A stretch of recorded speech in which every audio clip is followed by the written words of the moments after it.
Hello, good afternoon, and welcome to the Midday News.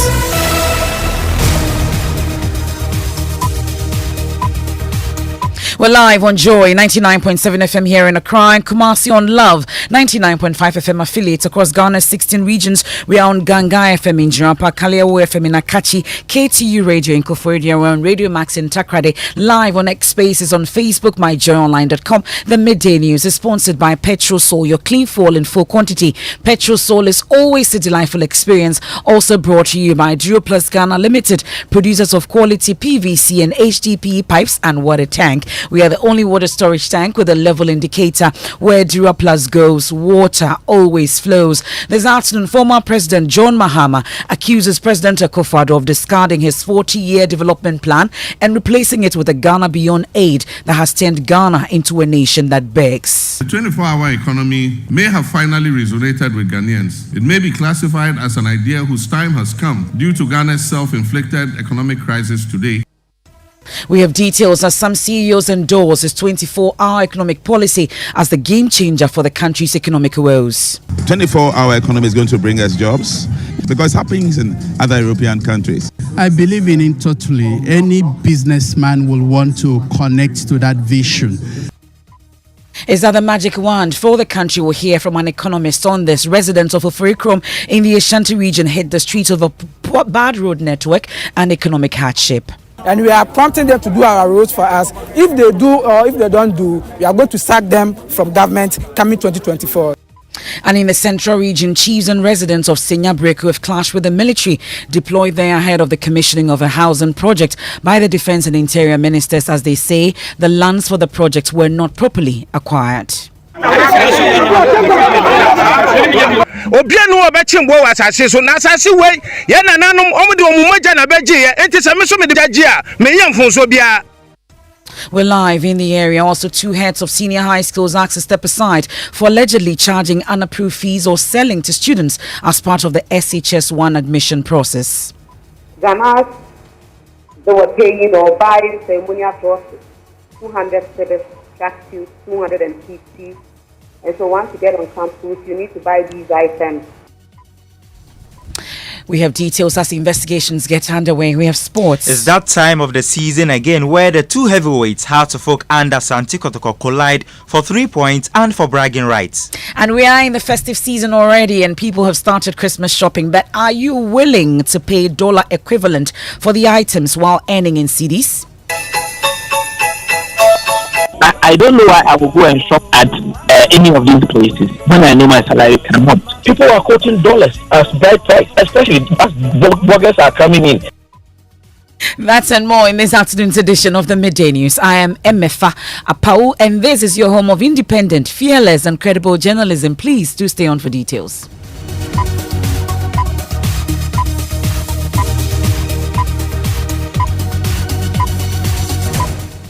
Many thanks for choosing us this afternoon. Former President John Dramani Mahama is accusing President Akufo-Addo of discarding his 40-year development plan and replacing it with a Ghana Beyond Aid plan that has turned Ghana into a nation that begs. Speaking at the 9th Ghana CEO Network Business Cocktail here in Accra, he said the 24-hour economic policy originates from the 40-year development plan put together by the National Development Planning Commission when he was president, which he says has now been ignored by the current government. The 24-hour economy may have finally resonated with Ghanaians. It may be classified as an idea whose time has come due to Ghana's self-inflicted economic crisis today, because the 24-hour economy initiative has been well thought through and was captured on page 105 of the NDC's 2020 People's Manifesto. Indeed, its roots emanate from the 40-year National Development Plan that was developed by the National Development Planning Commission,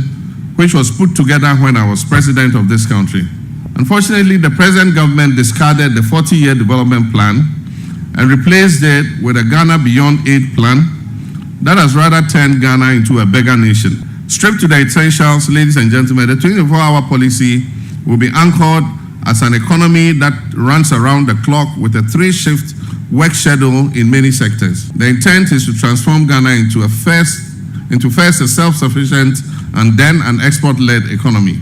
One, we will combine government support and private sector involvement to realize the 24-hour economy. We'll establish a comprehensive policy framework that supports the growth of a 24-hour economy. Legislation will be introduced to support businesses operating 24/7, including looking at the labor laws, tax incentives, and regulations that ensure workers' rights are protected. Well, let's take a look at the details of the 24-hour economic policy as contained in the National Development Planning Commission. At least we've been hearing the former president talk about it. Maxwell Agbagba joins me in studio. Maxwell, what does it specifically say about the 24-hour economy? Well, if you look at the 40-year development plan from 2018 to 2057, specifically page 233, it mentions the 24-hour economy initiative. It asserts that the dominance of the one-shift system limits job creation and is one of the reasons why the unemployment rate remains very high and will remain so unless fundamental reforms are undertaken to create a multi-shift economy with work culture to match.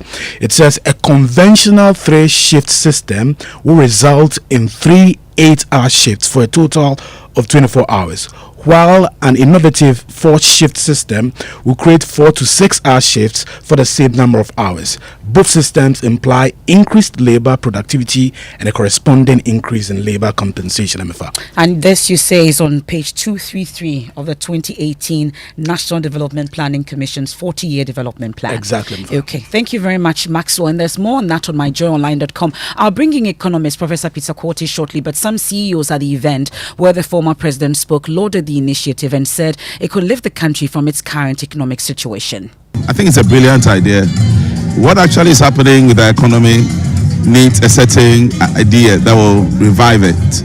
Clearly, we've not done well with the economy. If you look at the debt to GDP ratio, you look at the inflation rate, you look at other indicators, we have not done too well.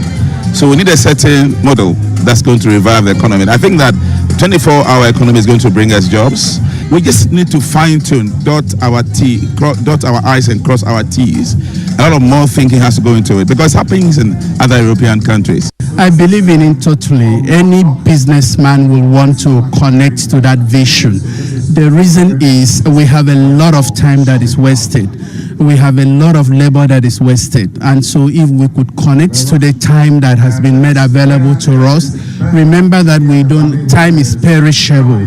And so if we have 24 hours that we could make good use of it, we have a lot of laborers, our teeming youths are young ones looking for work, and we could convert that into business. Every business will be pleased.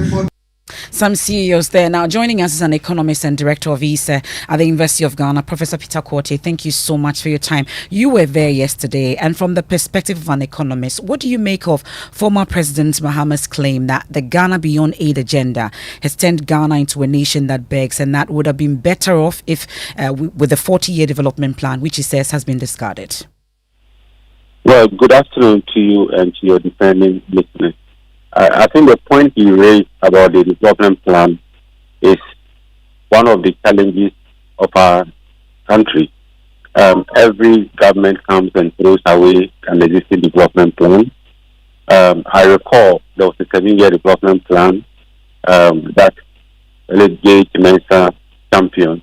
It was thrown overboard and a new one was drafted. And the 40-year plan also didn't see the light of the day.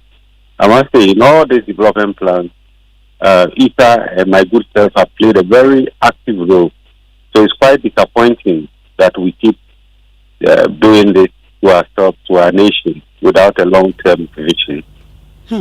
It turns out that this particular 24-hour economy is in this particular 40-year development plan. But from where you sit and listening to the former president providing further details, do you get the sense that this 24-hour economic policy has the answers to our economic woes?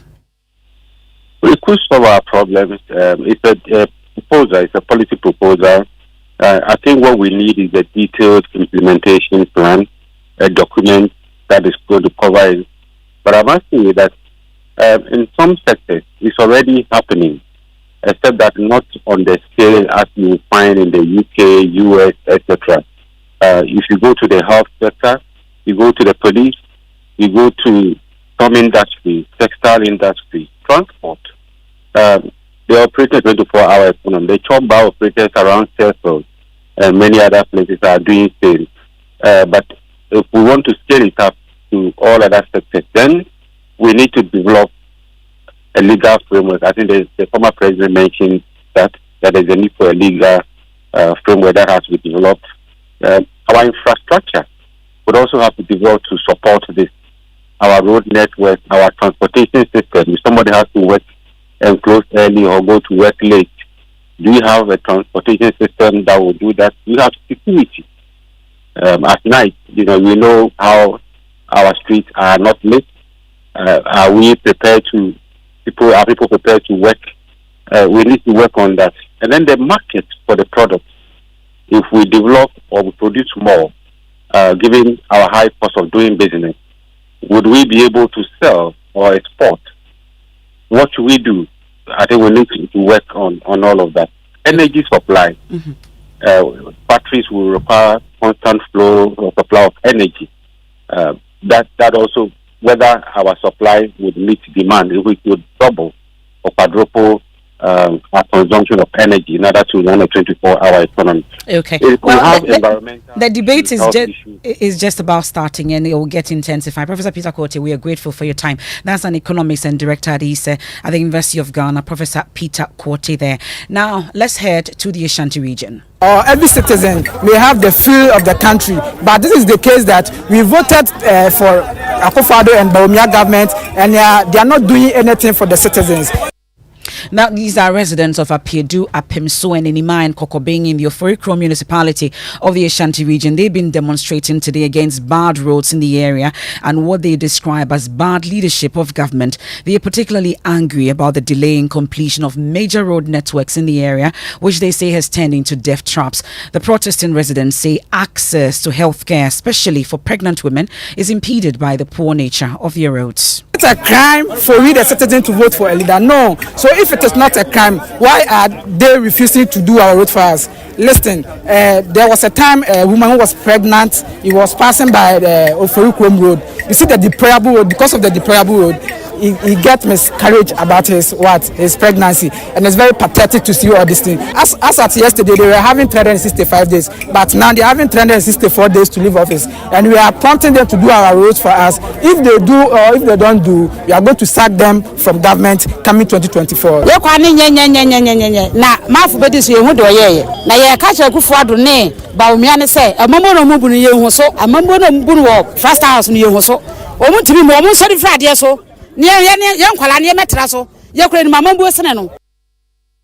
Well, that's the situation in the Ashanti region. I'll take you now to the Central region.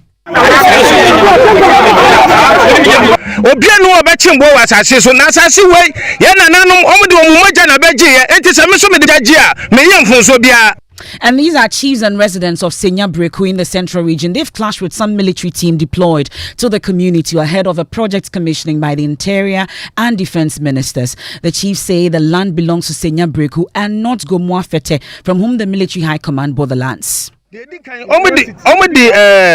for Begu, sending for to say, police for Begu, ya baba stop a police for no. The They initially brought police officers and we stopped them. Now they have brought military men thinking we're afraid. The Feta people have decided to make this land their boundary and bring more forces here, but they should know that we're not afraid of them or the military. This land descended from our forefathers after they had sacrificed the blood for us. So even if I die protecting this land, it is in the right direction. Well, we'll be taking you live there once I am able to connect to my colleague here, Kofi J, with our sister station Adum FM about the commissioning project and whether it's being in limbo. We'll bring you details of that. But let me take you to Parliament now, where the Minister for Local Government, Dan Kwekubotre, is rallying the public to participate massively in the upcoming district level elections. The DLA will elect more than 6,000 local level leaders to the various district assemblies, but the election over the years has been plagued with poor participation. Dan Botri says MPs must get their constituents to participate while urging the media to devote as much time to the election as they do for parliamentary and presidential polls. I entreat my honourable members of parliament in this August House to whip up enthusiasm of the electorate to turn out on Tuesday, 19 December 2023, and vote massively for the representatives to their respective district assemblies and unit committees. Right Honorable Speaker, decentralization has brought government closer to the people than it has ever been in almost 3 decades. Although there is no government policy to systematically create smaller local government jurisdictions, with the creation of 261 district assemblies from 110 in 1988, the average population per a local government jurisdiction has reduced substantially, thereby enabling local government to reach a smaller population. This has also reduced the proximity of local governments to locations where problems occur and where appropriate solutions may be found. The critical role of the media in creating awareness of this level elections cannot be overemphasized. Accurate and timely reportage by the media on key issues which will shape local governance should whip up and sustain the level of public interest in the processes leading up to the conduct of this level elections. It is therefore envisaged that the time and energy devoted for presidential and parliamentary elections by our friends in the media fraternity is replicated in the upcoming district level elections. It is even my ardent hope that more platforms are created by relevant bodies with deep involvement of the media to intensify the awareness and advocacy for higher voter turnouts. That's the local government minister, Dan Kwekubuchi, on the floor of Parliament. Parliamentary Affairs correspondent Kwekwa Santi joins us on the line. We know that the ranking member on the local government committee has also been contributing. What exactly is his thought? Well, according to Neil Antivandafor, he believes the cause of the apathy in terms of this district level election, as we've witnessed and seen over the years, is because political parties are not involved at the local level, and if they were to be involved, the numbers will surely go up. Mr. Speaker, it is true. Speaking to the mic. It is true that citizens' participation in the district level elections has been very poor. Going through history, hovers between the 35-38% as compared to the 70-75% witnessed under presidential and parliamentary elections. But this is because the state does not give that much attention to the district level elections. And Kweku, this claim was backed by another majority MP? The chairman of the committee, MP for Dotobri, also shares in the concern. They all believe that the president should bring back the proposal for district level election to be involved in terms of the political parties. Mr. Speaker, the Committee on Local Government and Rural Development undertook some visits to some assemblies. It's quite unfortunate. It's very unfortunate that some assembly members, some unit committee members, they need to, we have to build their capacity to understand what they are supposed to do at the district assembly when they are elected. It is very important, and I will urge the minister and government and all stakeholders to take this as a very important issue. That now, Kweku, what else is the House considering? There is currently a haggling over what happened yesterday on the budget. The minority leader and the majority leader are discussing how the terms have been couched in the other paper. But the biggest business today will be a number of questions for the Minister for Roads and Highways about the state of roads in the country. A lot of constituency MPs have filed questions about the lack of action on their roads in their constituency. That's my colleague, Kwekwa Sante, Parliamentary Affairs correspondent. Matters relating to Parliament. Yesterday, there was a backtracking on the decision to lay the controversial legislative instrument that sought to impose restrictions on the import of some products or some goods. And the minority today, we are learning, has issued a statement in that regard. Maxwell Agbogba joins me in studio with it. What is the minority saying? Well, the minority says it has noted with relief the announcement by the government to suspend the laying of the proposed regulations on restriction of import of selected strategic products. The minority has always maintained that these regulations will breed corruption because not only are they arbitrary and opaque, but they are designed to encourage arbitrary exercise of discretionary power in the hands of one person, particularly the Minister of Trade and Industry. The minority says, in principle, it is not against any legal regime or policy that seeks to protect indigenous businesses by regulating imports. It says what it is against is a law that confers unfettered discretionary power on a single individual, in this case, a Minister of Trade, to issue import licenses and to restrict the quantity of certain imports into the country without any checks and balances. Emefa. Thank you very much, Maxwell Agbagba, with a statement from the minority. We turn our attention to education now, and the Education Service has asked 2 heads of secondary schools to step aside whilst it begins investigations into an alleged breach of their code of conduct. The 2 heads, Nadia Annan of O'Reilly Secondary School in the Greater Accra region, and Patience Naki Mensah of the Ghana Senior High School in the Eastern Regional Capital, Koforidua, are accused of either charging unapproved fees or selling some items to the new students as part of the process. We'll get to hear from the GES. But first, Joy News editor Fred Smith joins me in studio with details of the allegations against these heads. What exactly are they? Well, Emefa, Nadia Laticho Annan, the O'Reilly Senior High School headmistress, is accused of collecting unauthorized monies at the O'Reilly Senior High School as part of this admission process, and she's been asked to step aside for investigations to begin. Miss Patience Naki Mensah, the headmistress for Ghana Senior High School in Koforidua, she's been accused of selling unauthorized items to the students, and these items include ceremonial cloth, which is 200 cedis, tracksuits at 250 cedis, and other items. And she's also been asked to step aside for the investigations to take place. Thank you very much, Fred Smith. We can hear from Cassandra Chumampo, who is head of public relations at the Ghana Education Service. She's been explaining further. So just as I indicated early on, Ghana, they were paying or buying ceremonial cloths, 200 cedis, tracksuits, 250. And so once you get on campus, you need to buy these items. And then already you need to pay 350. So this is the first or the initial investigation that we have established. And then we need to delve deeper. Reason why we've asked them to step aside so we can have that launch that investigation into why they have to sell these items and why they have to also let the Form 1 pay before they can continue the admission process. Without these processes or without paying or buying these items, it means that you cannot complete the admission process. And some are tricked back. So you imagine somebody traveling from probably a Ashanti region, the Apawu, to Eastern region, only to be turned back. Because now when you print out the placement form, you know what to buy. And even before the placement came out, we had also published the harmonized prospectus.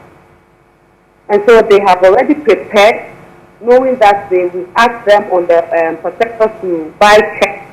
And so most of the schools, they had their first years reporting in their checks. That's Cassandra Chumampo for GESPRO, taking us on a quick break here on the Midday News, live on Joy 99.7 FM here in Accra and Kumasi, on Love 99.5 FM. We are live on X Spaces. We're on Facebook, myjoyonline.com, and affiliates across Ghana's 16 regions. The Midday News is sponsored by Petrosol, your clean fuel in full quantity. Petrosol is always a delightful experience. Also brought to you by Duraplus Ghana Limited, producers of quality PVC and HDB pipes and water tank. We are the only water storage tank with a level indicator where Duraplus goes, water flows. We've been hearing from the former President John Mahama accusing President Akufo-Addo of discarding his 40-year development plan and replacing it with a Ghana Beyond Aid agenda that has turned Ghana into a nation that begs. We return with sport, and we are in the festive season already. People have started Christmas shopping, but are you willing to pay dollar equivalent for the items while earning in cedis? I don't know why I will go and shop at any of these places when I know my salary can month. People are quoting dollars as bright price, especially as bloggers are coming in.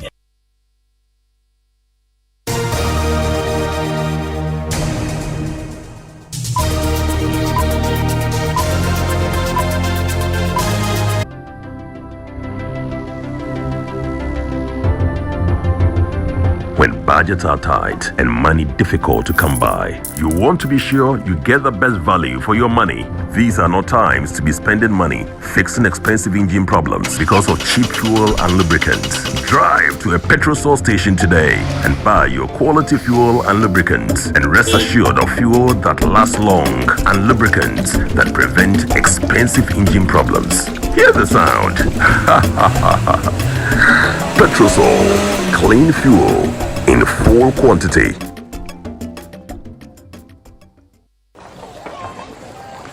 Imagine say water wake up at dawn, e no bath, e no chop, when e vanish for your area for 2 weeks. You no get one drop safe inside your tank. Hey. Hajiya, our life was in dangerous. Only our neighbor get water with water tank. Water tank? Yes, water tank. Mamma mia, that water tank get meter for checking water level. That water tank be fine past Kumasi Selendion. That water tank be tough like Ghana Army. That water tank, they carry water pepe, so say some no go left inside the supply tank. What a tank! As my boss, Mr. Poncho, go talk. Beautiful, durable, with water level indicator and accurate volume of water. Water tank. What a tank! By Duraplast. It is your time to vote for your assembly members and unit committee members. So get involved and vote. Citizens of Ghana, this is an urgent call from the National Commission for Civic Education, NCCE. District level election is here again. This year's election will take place on the 19th of December 2023. Every 4 years, Ghanaians are enjoined to elect citizens to serve as assembly and unit committee members to help facilitate the development of your community and the district. The time to exercise that civic duty is now. On Tuesday, December 19th, 2023, visit your voting center between 7 a.m. and 5 p.m. with your valid voter's ID card and cast your vote to elect your preferred candidate. Remember, democracy begins at the local governance level. Your vote counts. Vote for development change agents. Vote for Ghana. A message from the National Commission for Civic Education, NCCE. Thanks for staying with us on the Midday News. Let's do sports. Mubarak. Yep, Emefa is the big game over the weekend between Asante Kotoko and Hearts of Oak at the Baba Yara Sports Stadium. Now, my colleague Lawrence Bedu has this preview. Hearts of Oak have secured 3 wins from 30 matches, reflecting a winning rate of 23%, along with 7 draws and 3 losses. Following their recent defeat against Ediana FC, Hearts will be eager to rectify their wrongs with a win on Sunday. On the flip side, Kotoko have won 6 games, boasting a win rate of 46% with 3 draws and 4 losses. The Porcupine Warriors enter the game with heightened confidence, having secured 3 consecutive wins, the latest being a victory over Brekum Chelsea. Hearts will pin their hopes on key players like Hamza Issa, who has scored 5 goals in 9 games. Kotoko, on the other hand, will rely on the informed Steven Mukala, who has netted 4 goals in his last 3 games. Yeah, Emefa, Kotoko seems to be having the upper hand, but what do you think? Who is your money on? Please, I'll pass on that. But have you started your shopping for Christmas? Not yet. Will you buy in CD or dollar? Dollar. Hey, well, as the festive season kicks in, Christmas shopping becomes a priority for many. But the question is, will you buy your items in dollar equivalent? Well, some Ghanaians have been expressing concerns about the pricing of items and services in dollars by local businesses. We have to be a people who will be able to live according to our means. For me, I don't know why I will go and shop at any of these places when I know my salary cannot. I can equally get a whole lot of things in the market, which will cost far less than what they are selling over there. You check most marriages, people are quoting dollars as bride price, especially as bloggers are coming in December, early January before they go. People will try and melt them with these dollars. So I believe that fine, government needs dollars. So if government is charging dollar to appropriate agencies or foreigners who are bringing in dollars to come and trade, I think it's fair. But individuals, we should be able to minimize it.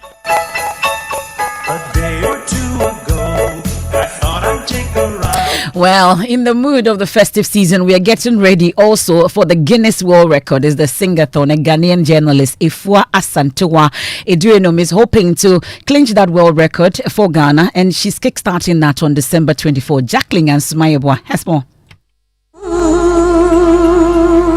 The Guinness World Record for the longest singing marathon by an individual may be broken this December and possibly by a Ghanaian. The current record holder, Sunil Wagmer, an Indian, sang for 105 hours, but Afua Santua wants to surpass this feat and sing for 117 hours.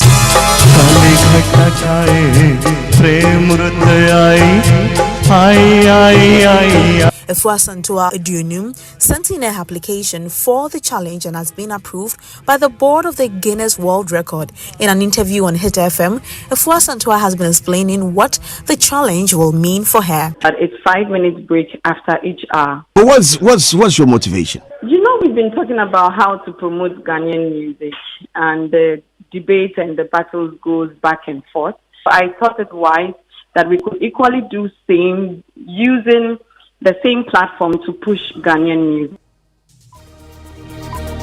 Well, we're all supporting Ifya Asantua Aduonum, and that's how we end today's edition of the Midday News here on Joy 99.7 FM. There's more on myjoyonline.com. Stories making the headline there. Ghana spent $2.6 billion to import 14 products, including wigs, brooms, and palm oil in 2021. An anti-aging LGBTQ bill. If you politicize this bill, it will drag the process majority to minority. That and more on myjoyonline.com. I am Emefa Apawu. Living Word with Pastor Mensa Otabil is up next. Have a good afternoon. Enjoy the weekend as well.